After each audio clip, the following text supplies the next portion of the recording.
আসসালামু আলাইকুম। জানুবিডির আজকের ক্লাসে আমরা জাতীয় বিশ্ববিদ্যালয়ের অনার্স প্রথম বর্ষের ব্যবস্থাপনা বিভাগের নতুন সিলেবাসের নমুনা প্রশ্নপত্র নিয়ে বিস্তারিত আলোচনা করব। একই সাথে আজকের ক্লাসে আলোচনায় থাকবে কিভাবে পড়াশোনা করলে অনার্স প্রথম বর্ষে খুব সহজে তুমি ভালো রেজাল্ট করতে পারবে। শিক্ষার্থী বন্ধুরা, তোমরা যারা অনার্স প্রথম বর্ষের পরীক্ষার্থী রয়েছে মনোযোগ সহকারে ক্লাসের শেষ পর্যন্ত সাথেই থাকো। আশা করছি ক্লাসটির মাধ্যমে তোমরা উপকৃত হবে। তো আমরা শুরুতে নমুনা প্রশ্নপত্রটি দেখব।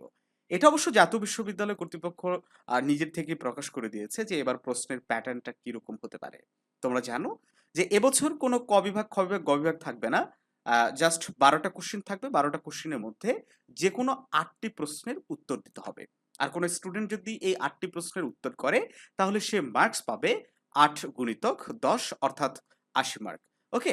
আর যে বাকি ২০ মার্ক থাকে এই ২০ মার্ক হচ্ছে ইন কোর্সের উপর ডিপেন্ড করে দেয়া হবে।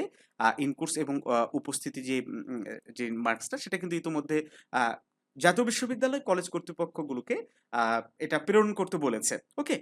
এটা অন এভারেজ ১৫-২০ এরকম করে দেয়। হ্যাঁ? কাউকে যাদের সাথে ভালো সম্পর্ক তাদের হয়তো ১৫, কাউকে ২০ এরকমটাও দেয় আরকি। তো ইন কোর্সে তোমার কোনো হাত নাই। তোমার যেটা হাত আছে সেটা হচ্ছে এই যে লিখিত যে ৮০ মার্ক এই ৮০ মার্কের উপরে। তো চলো এই ৮০ মার্কের যে প্রশ্নের প্যাটার্ন সেটা কেমন হতে পারে? দেখো, ক নম্বর প্রশ্নে ব্যবস্থাপনা বিভাগের এটা হচ্ছে এই প্রিন্সিপাল অফ ম্যানেজমেন্ট। ব্যবস্থাপনার নীতিমালা বিষয়ের এটা একটা মানে নমুনা প্রশ্ন। ব্যবস্থাপনার সংজ্ঞা কি? এই প্রশ্নটার উত্তর যদি কোনো স্টুডেন্ট ঠিকভাবে করে সে পাবে হচ্ছে ২ মার্ক। তারপরে ব্যবস্থাপনার প্রকৃতি সম্পর্কে ধারণা কিভাবে আ ব্যবস্থাপকদের সাংগঠনিক লক্ষ্য অর্জনে সহায়তা করে? এই প্রশ্নের উত্তর ঠিকভাবে লিখলে মার্কস পাওয়া যাবে ৪। তারপরে ব্যবস্থাপনার ৪ টি প্রধান কার্যাবলী বর্ণনা করো এবং একটি প্রতিষ্ঠানে একজন ব্যবস্থাপক কিভাবে প্রতিটি কার্যাবলী প্রয়োগ করেন? এই প্রশ্নটার উত্তর করলে পাওয়া যাবে ৪। কোনো শিক্ষার্থী যদি চায় সে এই প্রশ্নগুলোর উত্তর বাংলাতে লিখতে পারে, আবার কোনো স্টুডেন্ট যদি চায় এই প্রশ্নগুলোর উত্তর ইংরেজিতেও লিখতে পারে। এইজন্য বাংলা প্রশ্নও দেয়া আছে, সেটার ইংরেজি প্রশ্নটাও দেয়া আছে। ২ মাধ্যমেই জাতীয় বিশ্ববিদ্যালয়ের শিক্ষার্থীরা কিন্তু পরীক্ষা দিতে পারে। তো যাই হোক, এছাড়া দেখো আরেকটা প্যাটার্ন লক্ষ্য করো। এই প্যাটার্নেও প্রশ্ন আসতে পারে যে মাত্র ২ টা থাকবে। ওকে? ২ টার মধ্যে দেখো প্রশ্নটা পড়ে দেখো। উচ্চ, মধ্য এবং নিম্ন স্তরের ব্যবস্থাপকদের মধ্যে পার্থক্য করো এবং প্রতিটি স্তরের ব্যবস্থাপকদের সাধারণ ভূমিকা, দায়িত্ব ব্যাখ্যা করো। এটি অ্যান্সার করলে পাওয়া যাবে ৫ এবং একইভাবে আরেকটা প্রশ্ন দেয়া আছে। এটি অ্যান্সার করলে পাওয়া যাবে ৫। দেখো, আগের প্রশ্নটাতে ৩ টা পার্ট ছিল ক, খ, গ। এটাতে ২ টা পার্ট ক এবং খ। যেটাতে প্রতিটার মার্কস দেয়া হচ্ছে ৫ মার্ক করে। ওকে? তো এই যে মার্কস ডিস্ট্রিবিউশনটা এটা কিন্তু আ প্রশ্নের উপর ডিপেন্ড করে। প্রশ্নে কতটুকু চাইছে, কতটুকু লিখতে হবে তার উপর ডিপেন্ড করে মার্কস ডিস্ট্রিবিউশন করা হইছে। এটা এমন না ওই যে আ এসএসসি, এইচএসসি তে যেমন সৃজনশীল তোমরা পরীক্ষা দিচ্ছ যে না প্রত্যেকটা প্রশ্নে ৪ টা করে পার্ট থাকবে ক, খ, গ, ঘ। ৪ টার প্রত্যেকটার মান একেবারে নির্দিষ্ট। কিন্তু এরকম না। যেমন এই প্রশ্নটা দেখো। এখানে ক নাম্বার প্রশ্নেই মার্কস দেওয়া হয়েছে ৪ মার্কস, খ নাম্বার প্রশ্নের মার্কস দেওয়া হয়েছে ৬ মার্ক। আসলে কোন প্রশ্নে কতটুকু মার্কস থাকবে এইটা আগে থেকে চূড়ান্ত না। একেবারে ফিক্সড না যে এটাতে এই মার্কসই থাকবে, এটাতে এই মার্কসই থাকবে। এটা ফিক্সড করা হবে প্রশ্ন সেট করার পরে। যে প্রশ্নে আসলে কি চাইছে, কতটুকু চাইছে তার উপর ডিপেন্ড করে একটা মানদণ্ড নির্ভর মানে তারা নির্ধারণ করবে। তবে এতটুকু নিশ্চিত যে একটা প্রশ্নের সর্বোচ্চ ৩ টা পার্ট থাকতে পারে। ক, খ, গ। কখনোই একটা প্রশ্নের ৪ টা পার্ট থাকবে না। এইটুকু একেবারে সুনিশ্চিত। ওকে? দেখো, তারপর ৫ নাম্বার প্রশ্ন একই প্যাটার্নে করেছে ৩ টা পার্ট। তারপর ৬ নাম্বার প্রশ্ন একই পার্টে ৩ টা পার্ট করেছে। ৭ নাম্বার ৩ টা পার্ট করেছে। আবার ৮ নাম্বার ২ টা পার্ট করেছে। ওকে? এভাবে একটা পার্টও কিন্তু থাকতে পারে। কিন্তু এই সাবজেক্টে আমরা একটা প্রশ্নও লক্ষ্য করলাম না, যেখানে মাত্র একটা প্রশ্ন আছে। সবগুলোতে মোটামুটি ২ টা ৩ টা এরকম করে প্রশ্ন ছিল। তার মানে কি? এই ব্যবস্থাপনার নীতিমালা ম্যানেজমেন্ট ডিপার্টমেন্টের বিজনেস মানে ম্যানেজমেন্ট প্রিন্সিপাল অফ ম্যানেজমেন্ট এই সাবজেক্টে মোটামুটি তোমরা ধরে রাখতে পারো প্রত্যেকটা প্রশ্নেরই ২ টা অথবা ৩ টা করে পার্ট থাকবে। ওকে? এখন প্রশ্ন হতে পারে যে বাজারে যে বইগুলা ইতিমধ্যে প্রকাশ হয়েছে বা যে সাজেশনগুলো আমরা লক্ষ্য করছি, সেই সাজেশনগুলোতে একটা পার্ট মানে এইভাবে পার্ট করে দেওয়া নাই। তো সেক্ষেত্রে এই বইগুলা কি হবে না? না। এই বইগুলো অবশ্যই হবে। বইয়ের এখানে কোনো প্রবলেম নাই। এখানে যেটা করা হয়েছে যে একটা প্রশ্নকে ভেঙেই ৩-৪ রকমের প্রশ্ন করা হয়েছে। কিন্তু আমরা যদি আমাদের প্রচলিত যে বাজারে সাজেশনগুলো ইতিমধ্যে চলে এসেছে, এই সাজেশনগুলো যদি লক্ষ্য করি তাহলে আমরা খেয়াল করব যে একটা প্রশ্নের মধ্যে অনেক তথ্য চেয়েছে। ওকে? তো এই প্রশ্নগুলা সাজেশনের প্রশ্নগুলা তোমরা যদি একটু বুঝে আয়ত্ত করার চেষ্টা করো, তাহলে কিন্তু খুব সহজেই কাভার হয়ে যাবে। নতুন বই নেওয়ার কোনো প্রয়োজন নেই। তো শিক্ষার্থী বন্ধুরা, আ তোমাদের পরীক্ষাটা কোন মাসে হতে পারে এটা কিন্তু আমরা লাস্ট ক্লাসে আলোচনা করেছিলাম যে জুন মাসে নিশ্চিতভাবে তোমাদের পরীক্ষাটা হতে যাচ্ছে। এখন হিসাব করো মোটামুটি তোমার কাছে কিন্তু ৫০ দিনের মতো সময় আছে। নিট যেহেতু মাঝখানে একটা ঈদ আছে, ৫০ দিন। এই ৫০ দিনের মধ্যে তোমাকে সবকটা পড়া কিন্তু কমপ্লিট করে ফেলতে হবে। ওকে? একটা ভালো রেজাল্ট করার জন্য।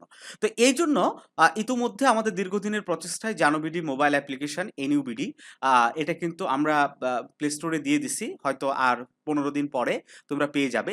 তো এখনই তোমরা এটা ব্যবহার করতে পারো। Web version, video description box এবং ১ম কমেন্টে এই ওয়েব ভার্সনের লিংক আছে। তোমরা ফোন থেকেও এটা অ্যাক্সেস করতে পারো, পিসি থেকেও তোমরা অ্যাক্সেস করতে পারো। ঠিক আছে? আমাদের মোবাইল অ্যাপ্লিকেশন ইনস্টল ছাড়াও ওয়েব অ্যাপ্লিকেশন ভাবেও এটা তোমরা ইউজ করতে পারো। দেখো ফিচারগুলো একটু আমি পরিচয় করায় দেই। এখানে লেটেস্ট নিউজ নামে একটা অপশন আছে। এখানে ক্লিক করলে জাতীয় বিশ্ববিদ্যালয়ের সর্বশেষ গুরুত্বপূর্ণ আপডেট নোটিশগুলো তোমরা এখানে দেখতে পারবে। যেমন ধরো যে এই যে ২য় বর্ষের ইন কোর্স পরীক্ষার তারিখ গতকাল প্রকাশ হয়েছিল। আমরা এই নোটিশটা দেখব। দেখো একবারে সম্পূর্ণ তারিখ সহকারে বিস্তারিত তথ্য এখানে দেওয়া আছে। সো এই যে ফেসবুকের বিভিন্ন যে ফেক ইনফরমেশন এগুলা তার তোমাকে বিশ্বাস কিন্তু করতে হচ্ছে না। এখন তুমি রেগুলারলি এটা ভিজিট করলেই তথ্যগুলা পেয়ে যাবে। এবং পুশ নোটিফিকেশন যখন আমাদের অ্যাপটা চলে আসবে, তখন তুমি যখন এটা ইনস্টল করে রাখবা, কোনো কিছু প্রকাশ হওয়া মাত্রই সবার আগে এই নোটিফিকেশনটা তোমার কাছে চলে যাবে। তারপরে এখান থেকে তুমি রেজাল্ট চেক করতে পারবে, জাতীয় বিশ্ববিদ্যালয়ের ওয়েবসাইটটাও ভিজিট করতে পারবে। তারপরে এক্সাম নোটিশ, পরীক্ষার যে নোটিশগুলা, সেগুলাও এখান থেকেই কিন্তু তোমরা আপডেট কিন্তু পাবে। দেখো তারপরে চাকরির যে খবরাখবরগুলো সেগুলা এখান থেকে তোমরা পাবে। এরপরে বুক লিস্ট, এই যে সিলেবাস, নতুন সিলেবাস নিয়ে তোমরা অনেকেই প্রশ্ন করেছ যে নতুন সিলেবাসগুলো আমরা কোথায় পাবো? দেখো, এই যে ভালো করে দেখো। তোমাদের মোবাইলে হয়তো মানে সিস্টেমটা একটু অন্যভাবে আসতে পারে। বাট একটু ঘাটাঘাটি করলে পেয়ে যাবে। বুক লিস্টে গিয়ে এই যে দেখো বুক লিস্ট ফার্স্ট ইয়ার, এইটাতে ক্লিক করে প্রত্যেকটা ডিপার্টমেন্টের বুক লিস্টগুলা কিন্তু এখানে আমরা আপলোড করে রেখেছি। এখান থেকে তোমরা অ্যাক্সেস করতে পারবে। যেমন আমি ধরে রাষ্ট্রবিজ্ঞান ডিপার্টমেন্টের আমি বুক লিস্টটা দেখবো। হ্যাঁ? এই বুক লিস্টের আমাদের এখানে একটু প্রিভিউ দিয়েছি যে এগুলো সাজেশনও কিন্তু বা প্রাইভেট ব্যাচও কিন্তু আমাদের ভর্তি চলছে। তোমরা এই হোয়াটসঅ্যাপে যোগাযোগ করতে পারো।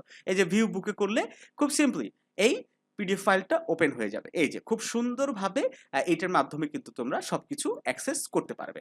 ওকে, আমরা ব্যাকে গেলাম। ব্যাকে যাওয়ার পরে দেখো এরপরে আমরা এই যে প্রিমিয়াম কোর্স আমাদের প্রত্যেকটা ইয়ারে যে প্রাইভেট ব্যাচগুলো রয়েছে, সেই প্রাইভেট ব্যাচগুলোর কিন্তু বিস্তারিত এখানে দেওয়া আছে। তোমরা এখানে প্রিভিউ যেমন মনে করো তুমি রাষ্ট্রবিজ্ঞান ডিপার্টমেন্টের স্টুডেন্ট। প্রিভিউ ক্লিক করলে এই কোর্সে তুমি কি সার্ভিস পাবে না পাবে, এখান থেকেই কিন্তু তুমি এই কোর্সটা পারচেজ করতে পারো। সাজেশন থেকে শুরু করে এই যে নমুনা প্রশ্ন এগুলা কিন্তু সব আমাদের কোর্সের মধ্যে ভিডিও ক্লাস সহ সবকিছু আপলোড করা আছে। তোমরা অ্যাক্সেস করতে পারবে। তো চলো এগুলো তোমরা একটু ঘাটাঘাটি করে দেখবে। আমি সংক্ষেপে আরেকটা বিষয় তোমাদেরকে দেখাতে চাই। সেটা হচ্ছে এই যে এখান থেকে আমাদের সরাসরি হোয়াটসঅ্যাপে চ্যাট করতে পারবা। তারপর হচ্ছে অ্যাকাউন্ট ক্রিয়েট করার যে বিষয়টা, এটা একটু তোমাদেরকে দেখাতে চাই। ওকে? এখান থেকে এই যে লাস্ট যে বাটনটা, এখান থেকে অ্যাকাউন্ট ক্রিয়েট তোমরা করবা। এই যে রেজিস্টার নাও। সবাই একটু অ্যাকাউন্টটা ক্রিয়েট করে রাখবে এখানে। এখানে রেজিস্টার নাও ক্লিক করলে এখান থেকে তোমাকে জাস্ট সিম্পলি তোমার নামটা দিতে হবে, তোমার ফোন নাম্বারটা দিতে হবে। দিয়ে একটা পাসওয়ার্ড সেট করে ক্রিয়েট অ্যাকাউন্ট করলেই কিন্তু খুব সিম্পলি এই অ্যাকাউন্টটা তোমার ক্রিয়েট হয়ে যাবে। এখানে কোনো ধরনের কোনো জটিলতা নাই। ওকে? তো যাই হোক এটা একটু ভিজিট করে দেখো। আশা করছি তোমরা উপকৃত হবে। এখন আবার আমরা ক্লাসের মূল টপিকে আসি যে কিভাবে পড়লে ভালো রেজাল্ট হবে। খুব সংক্ষেপে এটা আমি বলব যে যে কয়টা দিন সময় আসছে এটাকে কাজে লাগাতে হবে। রুটিন মাফিক একটা রুটিন করে নিতে হবে। কারণ সময়টা এখানে অনেক বড় একটা ফ্যাক্ট। তোমার হাতে খুব কম সময় আছে। হ্যাঁ? আ যারা আগে থেকে বই পড়েছো, তারা বই পড়ো, কোনো সমস্যা নাই। যারা আগে থেকে বই পড়োনি, গাইড পড়েছো। যারা আগে থেকে কি বই পড়োনি, যাদের আগে থেকে গাইড পড়া আছে, তারা গাইডই পড়বা। যাদের বই পড়া আছে তারা বই পড়বা। আর যারা সবেমাত্র পড়াশোনা শুরু করতেছ, তাদের জন্য পরামর্শ থাকবে যে বইটাকে স্কিপ করে গাইডটা ধরো। তবে ম্যাথ ডিপার্টমেন্টের হিসাব আলাদা। ম্যাথ ডিপার্টমেন্টের জন্য বই পড়ার বিকল্প কিছু নাই। গাইড পড়ো। গোছানো একটা মানে প্রতিটা সাবজেক্টের জন্য একটা হিসাব করো। ধরে নাও যে তুমি একটা সাবজেক্টে সর্বোচ্চ তুমি 50টা প্রশ্ন পড়ো। 50টা বেশি যদি প্রশ্ন পড়তে চাও তাহলে কিন্তু এই 50-60 দিনে কাভার কোনোভাবেই করতে পারবে না। ঠিক আছে? এইজন্য গোছানো একটা নোটস দরকার। তো আমাদের কিন্তু প্রত্যেকটা ডিপার্টমেন্টের এই সাবজেক্টগুলোর নোটসগুলা রেডি হয়ে গেছে। এই যে তোমরা দেখলা না এখানে? এই প্রিমিয়াম কোর্সে কিন্তু নোটগুলো আমরা ইতিমধ্যে আপলোড করেছি। হ্যাঁ? তোমরা এই নোটগুলা সংগ্রহ করে পড়াশোনা করতে পারো। এই যে এখান থেকেও তোমরা দেখতে পারো নোটগুলা। এই যে এক্সপ্লোর ই-বুক আম এখান থেকেও তোমরা দেখতে পারো। তো যাই হোক শিক্ষার্থী বন্ধুরা, আ যেকোনো বিষয়ে সহযোগিতার জন্য জানুবিডি টিম সবসময় পাশে আছে। তোমরা WhatsApp এ আমাদের সাথে যোগাযোগ করতে পারো। আমরা তোমাকে সর্বোচ্চ সহযোগিতা করার চেষ্টা করব। ভালো থেকো সবাই। দেখা হচ্ছে জানুবিডির নতুন কোনো ক্লাসে।